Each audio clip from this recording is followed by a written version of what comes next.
الحلقات تحفظني بآيات من القرآن، هي الحلقات تملأني بحب المصطفى بیوی کو نصیحت کرنی ہے تو تنہائی میں کرو، اور تعریف کرنی ہے تو سب کے سامنے کرو۔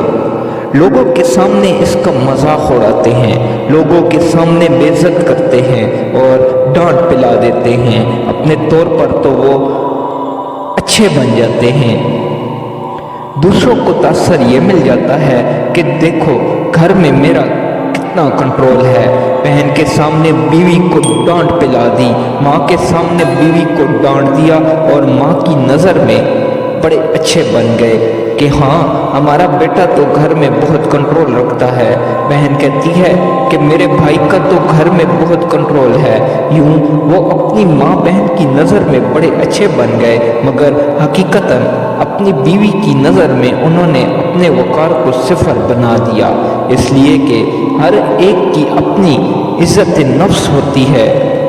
جب کسی کی عزت نفس کو مجروح کیا جاتا ہے تو پھر اس انسان کا دل ٹوٹ جاتا ہے، اور یہ چیز گناہ میں شامل ہے، لہٰذا اس کی عزت نفس کا خیال رکھنا چاہیے۔ اس کو نصیحت کرنی ہے تو تنہائی میں کرو، اور اگر تعریف کرنی ہے تو لوگوں کے سامنے کرو۔ اس نصیحت کو زندگی کا اصول بنا لو۔ تنہائی میں اگر بیوی کو جلی کٹی بھی سنا دو گے، بیوی برداشت کر لے گی، مگر لوگوں کے سامنے کی ذلت برداشت کرنا مشکل ہے۔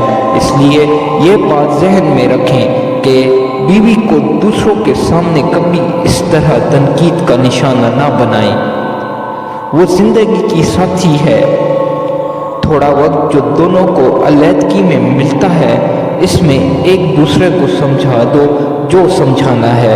لوگوں میں تم اس قسم کی باتیں نہ کرو۔